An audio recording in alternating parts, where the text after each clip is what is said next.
এই ভিডিওটি শুধুমাত্র বিনোদন, শিক্ষা ও তথ্য সম্প্রচারের উদ্দেশ্যে তৈরি। এই ভিডিওতে ব্যবহৃত তথ্য ও চিত্রগুলি বিভিন্ন চ্যানেলের বিশ্বস্ত উৎস থেকে নেওয়া। এখানে ব্যবহৃত তথ্যাবলী ও চিত্রসমূহের সমস্ত কৃতিত্ব সেই মূল উৎসেরই প্রাপ্ত। আপনাদের যদি কোনো প্রশ্ন বা আপত্তি থাকে তাহলে নিচে কমেন্ট করে আমাদের জানাতে ভুলবেন না।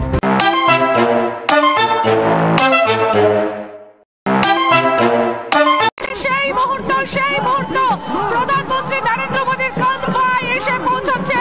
সেই ছবি এয়ারপোর্ট 1 নম্বর বাস স্ট্যান্ডের সামনে থেকে সেই ছবি তুলে ধরছে একদম যশোহর মেট্রো স্টেশনে প্রধানমন্ত্রী নরেন্দ্র মোদীর কনভয়। উলুধ্বনি, শঙ্খধ্বনি, দেখতেই পাচ্ছ সেই ছবি, ফুল দিয়ে, স্লোগান দিয়ে নরেন্দ্র মোদীকে স্বাগত জানানো হবে এই মুহূর্তে। সেই ছবি আমি তুলে ধরছি, সৃজিতা দেখতেই পাচ্ছ।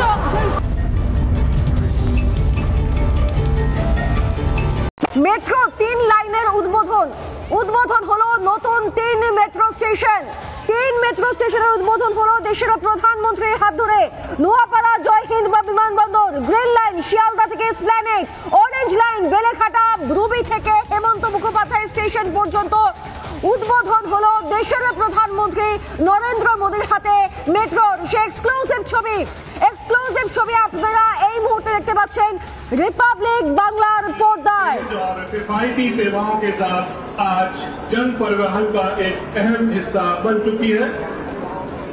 यह एकीकृत शहरी परिवहन प्रणाली के रूप में आप देख सकते हैं लगातार आपको नई नई सुविधाएं प्रदान कर रही है और लाखों यात्री जिससे लाभान्वित हो रहे हैं।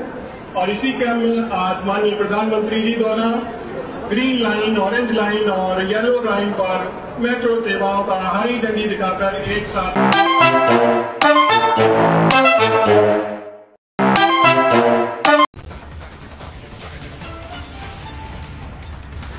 বঙ্গে কল্পতরু প্রধানমন্ত্রী নরেন্দ্র মোদী এবং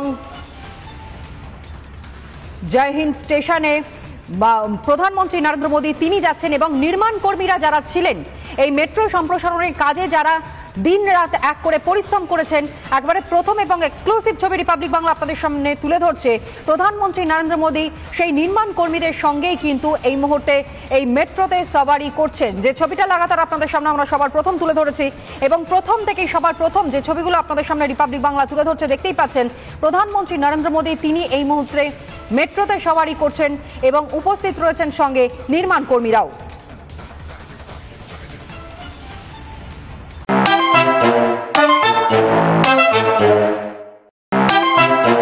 পথকুকুর মামলায় আগের রায় সংশোধন সুপ্রিম কোর্টের। নির্বীজকরণ করার পর আবার যথাস্থানে ছেড়ে দিতে হবে। জলাতঙ্ক রোগের বাহক বা স্বাভাবিক আক্রমণাত্মক না হয় আগের রায় সব পথকুকুর সরানোর নির্দেশ দেয় সুপ্রিম কোর্ট।